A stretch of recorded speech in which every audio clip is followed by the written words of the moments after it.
신약성경 마태복음 6장 19절로부터 34절 말씀 되겠습니다. 오늘 본문은 인생의 아주 중요한 주제를 다루고 있습니다. 이것은 어떤 삶의 부분이 아니라 삶 전부와 또 죽음 다음에 영원한 구원까지도 포함되는 매우 중요한 내용입니다. 내용은 물질에 관한 겁니다. 19절부터 24절에는 쓰고 남아서 저축하는 문제를 다루고 있습니다. 그런가 하면 반면에 25절로부터 34절은 있을 것이 없어서 써야 되는데 부족해서 미래를 책임질 만한, 미래를 감당할 만한 삶의 재원들이 없는 사람, 그래서 염려하는 것, 이 두 가지를 본문에서 다루고 있습니다. 그런데 그 두 내용을 25절에 보면 그러므로라는 접속사를 통해서 이것이 하나에서 비롯된 것이라고 통합시키고 있습니다. 그 하나는 뭐냐 하면 염려 때문입니다. 물질을 모으는 사람도 염려 때문에 그렇고 부족한 사람도 공히 염려 때문에 그렇습니다. 우리가 이 세상에 살면서 내일에 대한 보장을 확실하게 해놓고 사는 사람은 아무도 없기 때문에 염려에서 자유로울 사람은 아무도 없습니다. 제가 알고 있는 어떤 사장님은 회사의 자본금이 자본과 채무를 합해서 약 한 500억 정도의 소규모 자본을 갖고 있는데 3천만 원짜리 어음을 막지 못해서 최종 부도 처리하는 것을 보았습니다.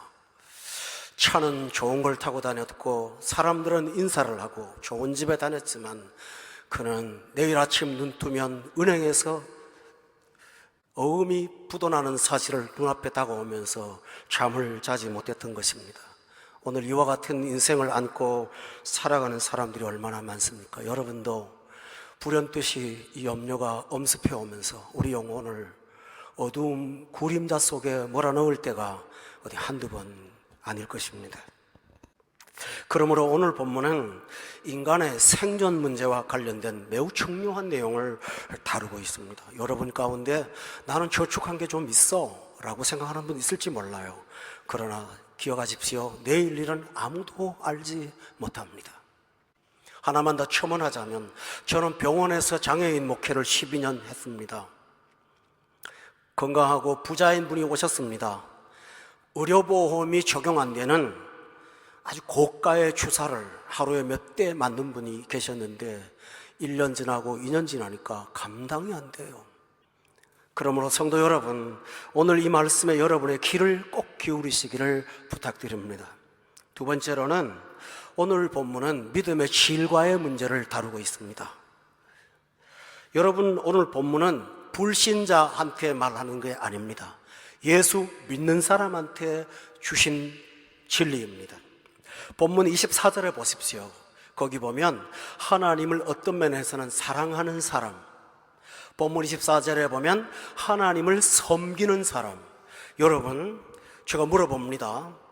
믿음이 먼저일까요? 섬김이 먼저일까요? 우열을 가리기는 어렵습니다. 그러나 적어도 제대로 섬기는 사람은 믿고 난 다음에 다음 단계로 섬깁니다. 많은 신자들이 믿기는 하지만 하나님을 섬기는 자리까지 나아가지 못하는 사람들을 많이 봅니다. 그런데 오늘 본문 24절은 믿고 하나님을 섬기는 사람입니다. 그런데 문제는 행복하지가 않아요. 믿음 생활의 능력을 경험하지 못해요. 본문을 보면은 23절에 눈이 나빠서 온몸이 어두워요. 그 어둠이 얼마나 깊은지, 그 어둠의 지배를 당하는 신앙생활을 하고 전능하신 하나님을 모시고 능력 있는 생활을 살고 은사를 알고 있지만 내가 믿은 믿음이 내 생활에 조금도 적용되지 않고 겁을 주면 겁을 먹고 염려가 오면 염려를 그대로 끌어안고 사는 불쌍하고 초라한 신앙생활을 하는 사람의 문제를 다루고 있습니다. 세 번째로는 이 부분은 굉장히 심각합니다. 본문 24절을 다시 볼 것 같으면 하나님과 재물을 겸하여 섬기지 못한다고 되어 있는데 24절에 보니까 한 사람이 두 주인을 섬겼다라고 되어 있습니다. 평상시에는 재물도 섬기고 하나님도 섬겼다고 생각을 하는 겁니다. 그러나 종국에 가서 하나님은 그것은 재물을 섬긴 것이지 하나님을 섬긴 것이 아니라고 단정합니다. 하나님이 아니라고 단정한다면 이것은 구원과의 문제가 되는 것입니다. 마태복음 7장의 산상수훈 끝에 보면 너무나 충격적인 진리를 말씀하고 있습니다.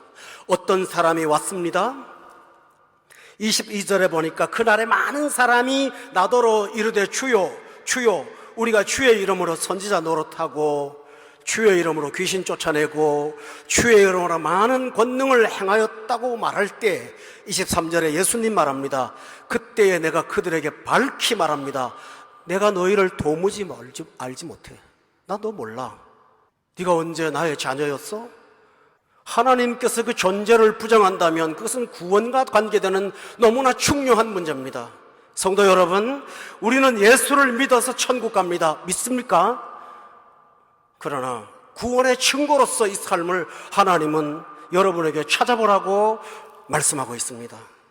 하나님과 재물을 겸하여 섬긴다고 하면 그것은 구원과의 문제를 언급할 수밖에 없다라는 것입니다. 그러므로 오늘 이 본문의 말씀은 오늘 먹고 사는 문제가 해결되었다고 해서 경미 들을 말씀이 아니라는 사실을 저는 말씀드리겠습니다. 그렇다면 세상의 방법이 있습니다. 불안하고 염려하고 갈브레이드 교수의 말처럼 미래가 불확실한 세계에서 이 세상 사람들이 불확실을 최소화시키는 방법이 있습니다. 그 방법이 뭔지 아세요? 본문 6장에 있는 말씀 가운데 19절 서두에 보면 보물을 땅에 쌓아두는 것입니다. 하나님은 여러분의 사유재산을 소중히 여깁니다. 어떤 지금교에서 말하는 무소유는 기독교의 본질이 아니에요. 만일에 무소유가 기독교인의 본질이라면 아브라함한테 복 주지 않았을 거고 이삭한테 복 주지 않았을 거예요. 욥한테 복 주지 않았을 거예요. 가이오 같은 사람한테 복 주지 않았을 거예요. 달란트 비유 말씀하지 않았을 거예요.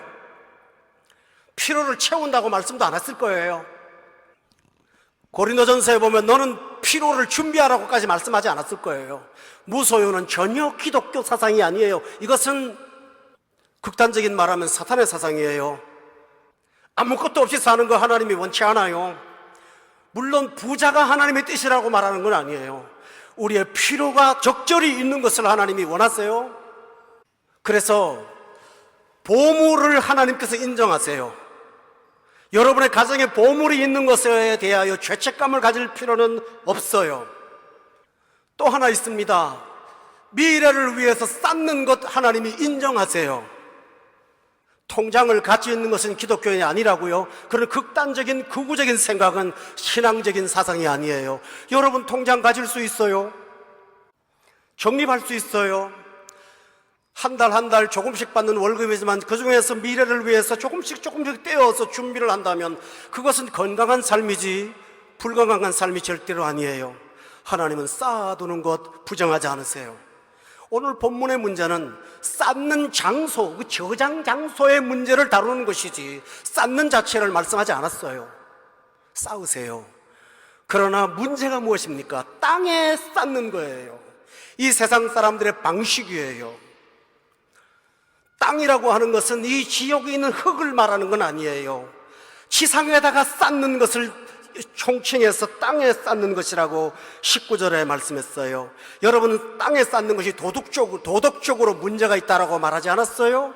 윤리적으로 문제가 있다고 하지 않았어요? 율법에 위배된다고 말씀하지도 않았어요. 은행을 적절히 사용할 수 있어요. 그런데 문제점이 하나 있어요. 19절에 보면 땅에는 항상 위험이 있어요. 좀이 있어요. 좀이 뭡니까? 옷을 구멍 내는 벌레예요. 동록이 있어요. 구리에 쓰는 녹을 말해요. 부식을 해요. 도둑이 구멍을 뚫어요. 좀은 외부에서 오는 게 아니에요. 모든 세균은 안에 있어요. 이 세상의 구조는 그 내부의 부패성을 갖고 있고요. 시간이 가면 갈수록 내 재산을 안전하게 지켜주지 못해요. 또 하나 문제가 있어요. 외부의 문제가 있어요.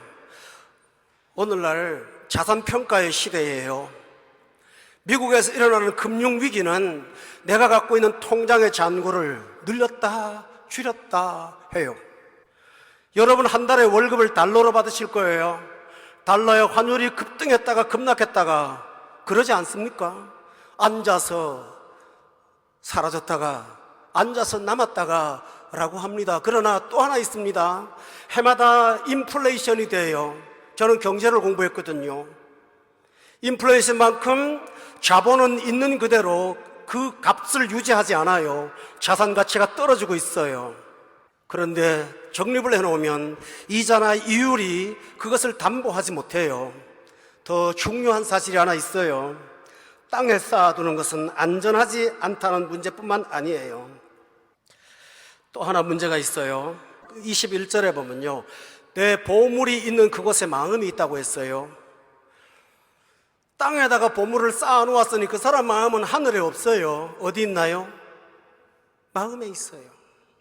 성경책을 보면 즐거움보다는 통장의 잔고를 인터넷 계좌로 열어봤을 때의 즐거움이 훨씬 더 커요.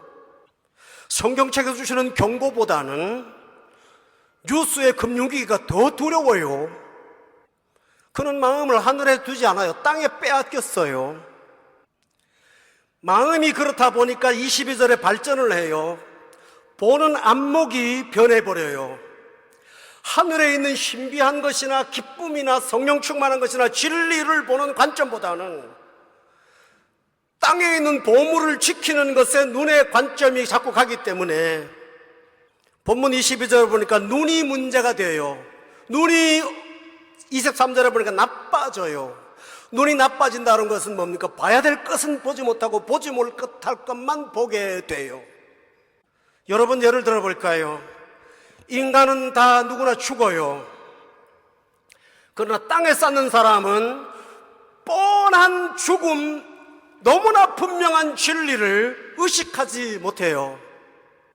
83살 나신 할아버지, 은퇴하신 사장님 한 분 계신데 집에까지 가시는데 기름값이 아까워서 공짜표 가지고 전철 타시고 전철역에 내려서 마을버스 타고 가시다가 겨울에 집 앞에 있는 살짝 얼은 미끄럼에 미끄러져서 대퇴관절이 나가가지고 지금까지 고생한다라는 얘기를 들었어요. 밑에 댓글에다가 뭐라고 다는지 압니까? 평균 나이로 살아도 이미 초과했는데 뭘 더 아끼시려고 그러느냐고요. 그런데 그분 마음은 그게 아니에요. 눈에 안 보여요. 평균 나이 지났다, 그거 안 보여요. 의식이 안 돼요. 왜 그럴까요? 마음이 거기 빼앗기면 눈이 나빠져요. 그러다 보니까 온몸이 성하지 않아요. 오늘 본문에 보면 온몸이 어두워요. 내 몸이 하늘에 반응하는 것이 아니라 땅에 자꾸 반응하게 돼 있어요. 하늘에 쌓는다라는 것을 오해하지 마세요. 제가 알고 있는 어떤 분은요, 딸내미가 피아노가 치고 싶어서 옆집 가서 눈치껏 피아노 치고 오고 그래요. 근데 그 집이요, 1990년도 초반에 1,500만 원 월급 받았어요. 그거는 기초고요. 상당히 수입이 많은 집이에요. 근데 돈이 아까워서 딸 피아노 하나를 제대로 못 사줘요. 여러분, 하늘에 쌓는다고 돈 갖다 바치라는 말 아니에요. 가장으로서 자녀들한테 기본적으로 해야 될 것들도 포함되어 있는데요, 돈이 아까워서 그게 잘 안 돼요. 내 생활에서 조금만 더 생활비를 쓰면 가족들이 그렇게 고통스럽지 않은데요, 최소한의 생활비를 공급하고 나머지를 어디다가 갖다 놔요. 눈이 어두우니까 그 돈으로 살 수 있다는 것은 보이지만 그것 때문에 고통받는 가족의 부자유함을 보지 못해요. 그래서 온 집안이 어두워요. 온 가정이 다 어두워요. 온 마음이 다 어두워요. 본문 23절에 보면 눈이 나쁘면 온몸이 어두울 것이니 그러므로 내게 있는 빛이 어두우면 그 어둠이 얼마나 더하겠느냐. 어두워요. 물론 하늘에 쌓는다는 말은 정상적인 지출만을 말하는 것이 아니라 하나님의 나라를 위해서 투자하는 것을 말하는데 그게 너무 아까워요. 잘 되지 않아요. 위기를 만나면 하나님 것부터 줄여요. 어떤 농부가 송아지가 쌍둥이를 낳았는데요, 2마리 중에 1마리는 하나님한테 갖다 바치기로 약정을 하고 키우는데 2마리 중에 1마리가 죽었대요. 그러니까 가슴이 꼴만해져가지고 남편이 하는 말이 내 송아지 죽고 하나님 것만 남았다고. 참 믿음이 좋아요. 부인이 옆에서 뭐라고 하는지 압니까? 당신이 언제 하나님 거라고 특정하게 정해놓은 거 있어? 그러니까 하나님 거 죽었다고 하면 되지. 그래서 하나님 거 죽은 걸로 쳤대요. 이런 걸 가르쳐서 뭐라고 하는지 압니까? 하나님과 재물을 겸하여 섬기면서 그 사람에게 주인이 둘 있는 거예요. 하나님을 포기할 수는 없어요. 하나님이 소중한 분인 건 알아요. 그러나 돈이라는 주인도 포기를 못해요. 그런데요, 하나님하고 돈을 우열에 갖다 놓으면 오늘 본문 25절에 4절에 보니까 뭐라고 그랬어요? 저를 사랑하거나 미워하거나 둘 중에 하나이지. 공평하게 사랑을 나눠준다고요? 아니에요. 또요, 어떤 자를 중히 여기거나 어떤 자를 경히 여기는 것이지 공평한 거 아니라고 그랬어요. 결국은 하나님과 재물을 겸하여 섬길 수 없기 때문에 하나님을 섬기든지 재물을 섬기는 사람이지 그에게 아직 예수 그리스도가 신이 아닌 것입니다. 이것을 본문이 말씀하고 있어요. 그런데 문제는 뭐냐면 이렇게 사는데 잘 사느냐? 그렇지 않아요. 인생의 본질보다 비본질에 더 매달려 살아요. 그렇게 되면요. 오늘 본문 말씀에 보면 여러분 여기 6장에 있는 말씀 가운데 25절 보세요. 목숨을 위하여 두려워 떨어요. 뭘 먹을까? 뭘 마실까? 뭘 입을까? 그 염려에 급급해서 살게 돼요. 교우 여러분, 인간은 동물하고 다르게 창조됐어요. 하나님의 형상을 따라 존귀한 사람으로 창조됐는데요, 먹고 사는 문제에 급급해서 사는 초라한 존재로 만들지 않았어요. 그것은 본질이 아니에요. 우리가 할 일은 33절에 있는 것처럼 그 나라와 그 의를 구하는 고상한 생이 우리의 생이에요. 그런데 그 고상한 생은 버리고 저급한 생, 삶의 유지 차원에서 급급하며 사는 것, 이것은 본질을 버리고 인간이 동물처럼 전락해버리는 것을 말씀하고 있어요. 성도 여러분, 우리는 이 사실에서 염려가 갖고 오는 것은 정신적인 문제가 아니라 불신앙과의 관계가 있다는 사실을 여러분이 기억해야 될 것입니다. 이 문제를 해결하지 못하면 마음이 병들어요, 치성이 문제가 돼요, 그리고 하나님과 재물을 겸하여 섬길 수 없으니 의지의 문제가 돼요. 전인적 부패가 다가와서 칼빈이 말한 것처럼 인간은 스스로 구원할 수 없는 부패한 존재로 전락하고 말아요. 여러분, 이렇게 살기를 원하십니까? 초등학교 다닐 때 청운의 꿈을 가지고 인생을 보지 않았습니까? 그러나 어느 날 돌아보니 꿈은 무슨 꿈입니까? 뭘 하든지 돈만 많이 벌면 되고 뭘 하든지 잘만 살면 되는, 자기 자신의 꿈은 온데간데 없이 사라진 사람으로 살게 됩니다. 따라서 교우 여러분, 우리는 이 염려의 문제를 위기로 여기고 영적 해악으로 여겨야 됩니다. 하나만 더 말씀드리죠. 눈이 어두워지니까요, 불안전한 땅을 안전지대로 생각하는 거예요. 땅에다가 자꾸 쌓는 거예요. 하늘은 불안전해요. 다 날아가 버리는 것 같아요. 하늘은 안전지대가 아니고요, 하늘을 지키는 분은 하나님인데 하늘은 안전하지 않아요. 땅을 안전지대로 삼고 여러분은 앞에서는 계산이 맞지만 뒤에서는 사라져가는 현실을 보게 될 수밖에 없어요. 그러므로 교우 여러분, 우리에게 방법이 있어야 돼요. 염려하지 말자, 이거 갖고 안 돼요. 그런 마음 먹는다고 염려 사라지는 거 아니거든요. 우리한테 하나님과의 관련된 방법이 있어야 돼요. 그 방법을 찾아야 돼요. 그래야 염려로부터 자유할 수가 있어요. 첫째로는 아주 단순한 진리예요. 하나님이 살아계신다는 사실을 믿어야 돼요. 오늘 본문에서 하나님에 대한 호칭이 세 가지가 나와요. 하나는 그냥 하나님. 하나님은 헤브리어 말로 엘이라는 단어를 쓰는데요. 이 엘이라는 단어는 전능자라는 뜻을 갖고 있어요. 이 세상엔 전능자가 없어요. 그런데 하나님은 전능자세요. 그런데 그냥 보니 전능자라도 나하고 관계가 없다면 아무 소용없지요. 근데 오늘 본문에서는 두 번째 호칭으로 하나님을 아버지라고 말씀하고 있어요. 우리가 자녀예요. 이 관계를 여러분이 안다면 염려로부터 해방될 수 있어요. 또 하나 호칭은 하늘 아버지예요. 모든 것을 다 아시는 하늘 아버지로서 우리와 함께 하세요.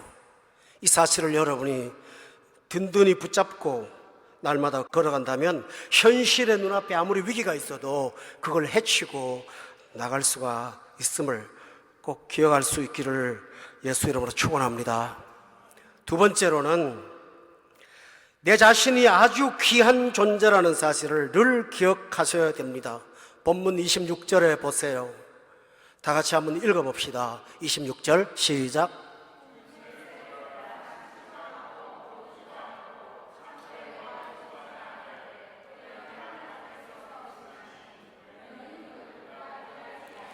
저 따라해 볼까요? 귀하지 아니하냐. 우리가 존귀한 자라고 하나님께서 말씀하세요. 귀한 존재라고 말씀하세요. 내가 귀하기 때문에, 하나님이 귀하게 만들었기 때문에 귀한 것은 귀하게 돌본다는 사실을 여러분이 믿어야 될 것입니다.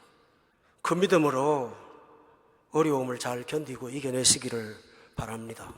빌립보서에 보면 바울 사도가 이런 말 했어요. 참 귀한 말이에요. 너의 쓸 것을 채운다. 근데 그 중간에 뭐라고 했는지 아세요? 영광 가운데 채운다.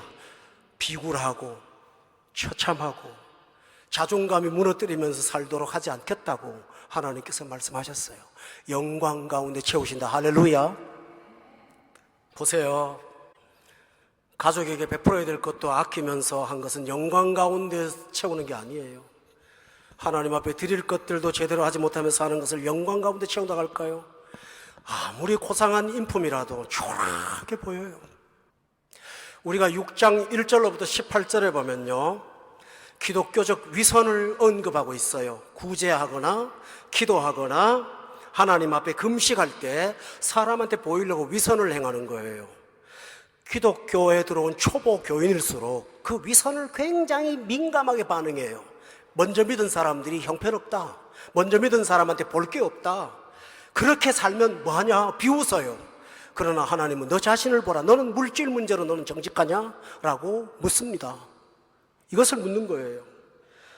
성도 여러분, 우리가 돈 문제에 대해서 고귀한 상태를 취하여야 됩니다. 그렇다면 하나님께서 귀하게 대접해 주실 것입니다. 여러분, 예를 들어 볼까요? 이스라엘 백성들이 430년 동안 애굽에서 종살이 했는데 월급 못 받았어요. 임금 체불은커녕 줄 생각도 하지 않았어요. 430년이 되는 말 밤에 도망을 가는데 월급 받을 생각하지 못하고 가는데 갑자기 옆집 사람들, 이웃집 사람들이 찾아와서 금, 은, 보석, 목걸이 등등 있는 대로 싸가지고 와서 갖다 줬어요. 달라고 구걸한 적 없어요. 애걸한 적 없어요. 채워 주었어요. 하나님 하시는 일이에요. 가나안 땅에 3대째 흉년이 들었어요. 그 속에 하나님의 백성인 이삭이 있어요. 하나님께서 이삭을 떠나지 말라고 해요. 초라하게 살지 않겠다고 약속하셨어요.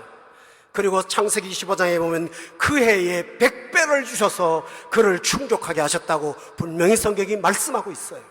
따라서 교우 여러분, 하나님은 나를 접대하시되 내가 귀한 존재이기 때문에 귀하게 나의 필요를 세우실 것이라는 사실을 믿고 그 믿음으로 담대하게 걸어가시는 여러분 되시기를 예수 이름으로 축원합니다.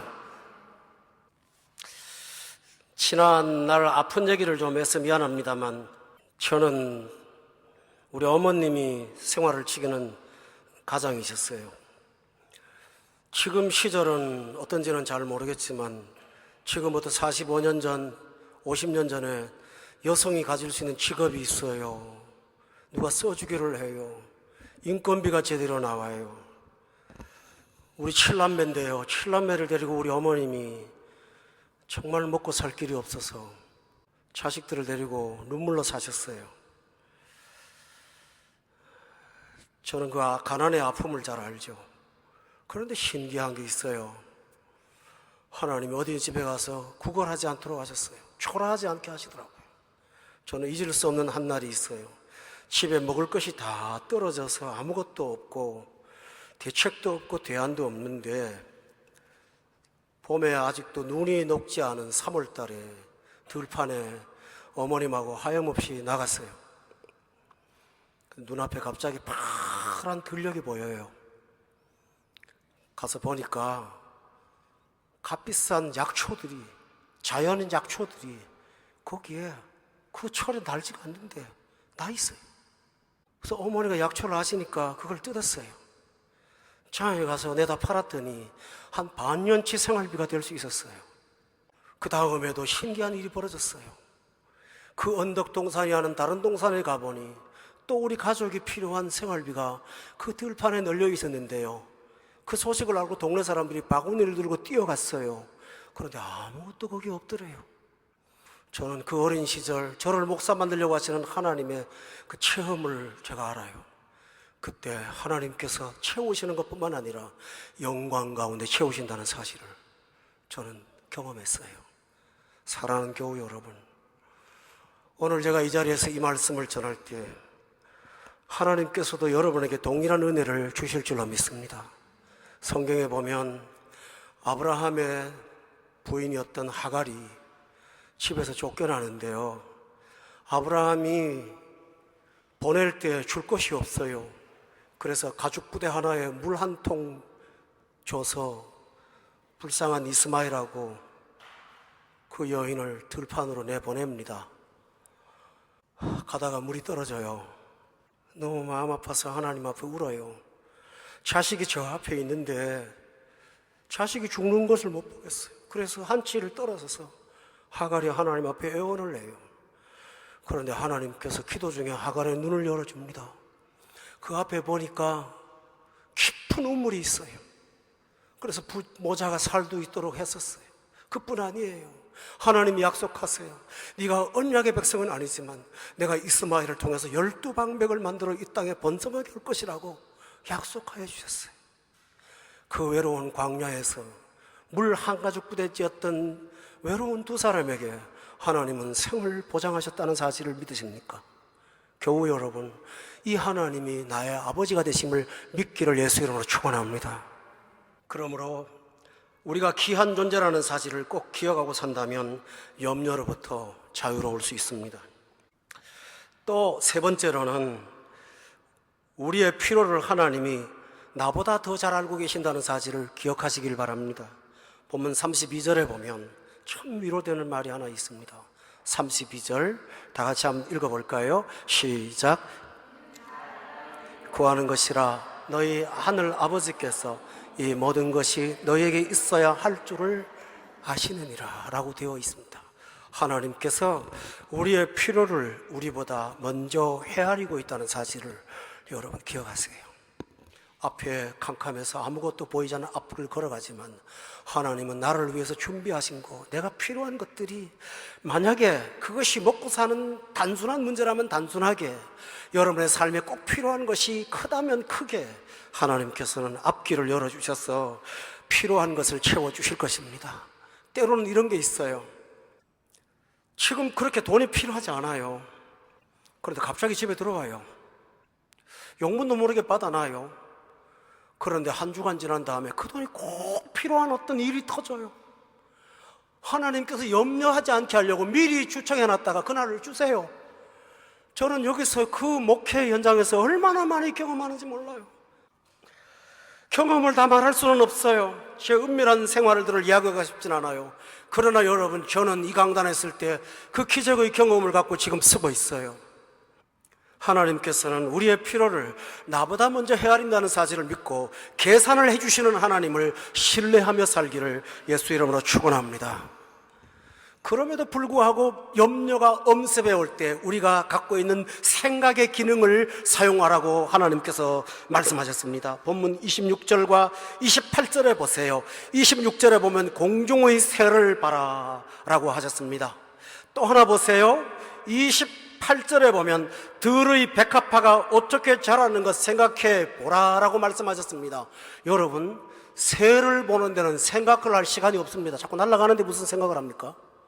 앞에 있다가 도망가는데 그거는 그냥 보는 거예요. 그 들의 백합화는 도망 안 가거든요. 그러니까 가만히 앉아서 꽃이 예쁘다고 하지 말고 하나님이 저걸 어떻게 먹이시는지 하고 묵상하라는 것입니다.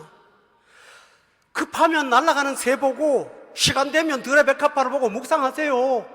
이 말은 뭐냐면 천지에 하나님이 공급하신다는 증거가 충만하다는 사실을 말씀하고 있는 거예요. 하늘을 봐라, 별을 봐라, 땅을 봐라, 뭐를 보든지 그 온통 천지에 하나님께서 너를 도우신다는 사실을 온 천지에 알라리 다 새겨놓았다는 사실을 믿으십니까? 이게 하나님 하는 일입니다. 그뿐만 아니에요. 29절에 보면 솔로몬의 영광과 비교하고 있습니다. 들의 백합화가 자라고 있는 것만 쳐다보지 않고요, 29절에 보니까 솔로몬의 모든 영광이 이 꽃 하나보다도 못했다고 하시면서 하물며 너희일까 보냐 라고 말씀하시면서 우리를 더 영광스럽게 채우실 것이라고 말씀하신 것이에요. 우리 하나님은 이러한 분이심을 여러분 기억하시기를 바랍니다. 보통 이렇게 말하면요, 신앙생활 좀 오래 하지 않은 분들이 꼭 하는 변론이 있습니다. 무책임한 말이라고요. 하나님이 밥 먹여주냐, 인간이 노력해야죠, 성실해야죠. 맞는 말이에요. 근데 성경에 예를 하나 드릴게요. 여러분 야곱 아시죠? 누구보다도 돈에 탐욕했고 누구보다도 물질에 탐닉했던 사람이에요. 그래서 부자 됐어요. 빈손으로 외삼촌 집에 가서 20년 만에 엄청난 거부가 돼서 집에 돌아왔어요. 그래서 계속 부자 됐을까요? 아니요. 가나안에 흉년이 들었어요. 먹을 양식까지 똑 떨어져서 완전히 거지가 됐는데, 그때는 홀몸도 아니고요, 자식까지 70명이나 있었는데 먹고 살 길이 없었어요. 자신이 그토록 술수를 부려가면서 먹었던 재산 갖고 끝까지 살지 못했어요. 노력과 열심으로 살았다고요? 아니에요. 그런데 소식이 들렸어요. 저 애굽 땅의 국무총리가 자기 11번째 아들이라는 사실이에요. 그런데 그 아들 언제 갔어요? 17살 때 갔어요. 자기도 모르게 갔어요. 그런데 하나님께서 야곱의 오늘을 아시고 미리 준비해 놓으셨어요. 그래서 요셉이 말해요. 하나님이 당신들을 구원하려고 하나님이 나를 미리 보낸 거라고요. 먼저 보낸 거라고요. 할렐루야. 내가 준비한 것 갖고 못 살아요. 하나님이 준비한 그릇을 갖고 사는 거예요. 내가 준비한 노력으로 사는 게 아니에요. 하나님께서 미리 예비해 두신 내가 알지 못하는 어떤 것들이 나의 삶을 보장하는 든든한 버팀목이 된다는 사실을 성경은 가르쳐주고 있어요. 사랑하는 교우 여러분, 우리가 노력하지 말라는 말이 아닙니다. 오늘 하루 우리는 성실하게 살아야 될 의무가 있어요. 그러나 그 결과와 생존의 역사는 하나님의 손길에 있다는 사실을 믿어 의심하지 않기를 예수 이름으로 축원합니다. 돈이 많을 때 야곱은요, 에서한테 물질로 마음을 살려고 했어요. 그러나 돈이 하나도 없을 때 야곱은 영적인 부요함을 갖고 그 대국의 부자였던 바로의 머리에 손을 얹고 기도했어요. 축복해 주었어요. 축복했다고요. 아무것도 없는 사람이 모든 것을 가진 4대 문명의 발상지 나일강의 주역에게 손을 얹고 축복하면서 하나님이 사람한테 복주라고 말씀하는 축복권자가 될 수가 있었습니다. 얼마나 당당하고 얼마나 신이 나는 일입니까? 하나님께서 우리의 생을 이렇게 해결해 주신다는 사실을 믿으세요? 아멘. 그렇게 하십니다. 또 하나, 5번째로 여러분이 기억하실 사실이 있어요. 제가 이렇게 말씀하니까요, 예배 마치고 난 다음에 딱 마음이 부풀어가지고 가서 오늘부터 뭔가 멋진 일이 벌어질 거야 라고 생각하는 분들 착각이에요. 왠지 아세요? 본문 34절 끝에 보면요, 한날의 괴로움이 그날에 족하다고 했죠? 괴로움이 없지 않아요. 여러분이 말씀을 듣고 가서 에이 그건 사실이 아니야, 그 좋은 말이건 사실인데 현실은 그렇지 않아. 맞아요, 현실이 안 그래요. 한날의 괴로움이 있어요. 오늘 이 말씀 듣고 가도 쫓겨다니는 문제 있고요, 필요한 것 있고요, 급급한 거 있어요. 그러나 성도 여러분, 기록하세요. 하나님이 두 날의 괴로움이라고 하지 않았다는 사실을. 한 날의 괴로움은 힘들어요. 그러나 오늘의 괴로움이 내일까지 문제를 만드는 건 아니에요. 예수 믿는 사람 중에 제일 좋은 믿음이 뭔지 압니까? 일단 자자, 내일 보자, 일단 자자, 잠자고 보자, 어쨌든 밤에 나가 뭐 할 게 없는데 뭐. 한날의 괴로움이 성경은 말씀했어요. 그날에 족하다고요. 인생이 어렵고 이 세상이 고통스럽기 때문에 한날의 괴로움이 있습니다. 그러나 하나님께서 보내주시는 불말과 불병거가 한날의 괴로움이 내일의 괴로움으로 진행되지 않도록 막아주실 줄로 믿으시기를 바랍니다. 하나님이 하시는 일입니다. 따라서 한날의 괴로움은 그날의 족한 것으로 만족하시고, 저는 말씀을 드렸죠. 34절에 보면요, 내일 문제는 내 영역이 아닙니다. 내일 일은 하나님의 주권에 속해 있습니다. 그런데 34절에 보세요. 내일 일은 내일을 염려하라고 말하지 않았어요. 내일이 염려할 거라고. 그 염려는 내 담당이 아니라고. 영어 성경에 보면 it이라는 대명사를 써서 그것이 염려할 거라고, 내가 염려하는 게 아니라고. 오늘 괴로울 수 있습니다. 직장에서 얽히고 설키는 문제로 하루를 굉장히 힘들게 할 수 있을지 몰라요. 그러나 그것을 합력하여 손을 주신 하나님만 계신 거지, 한날의 괴로움이 내일의 고통으로 연장되지 않는다는 사실을 믿고 사시기를 예수 이름으로 축원합니다. 마지막 말씀을 드리겠습니다. 그러면 뭘 하고 살까요? 염려하지 않고 살 수 있는 방법은 적극적인 게 하나 필요합니다. 본문 33절에 보니까 먼저 할 일을 먼저 하세요. 그의 나라와 그의 의를 구하세요.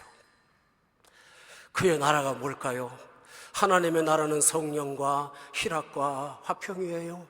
염려보다는 하나님을 믿음으로 내 마음의 희락과 화평으로 채우는 일에 노력하시고 주력하시기를 바랍니다. 힘들고 어려울 때마다 찬송가를 틀어놓고 찬송을 부르면서 하나님의 위로로 내 마음을 채우는 그 나라를 구하십시오. 아멘.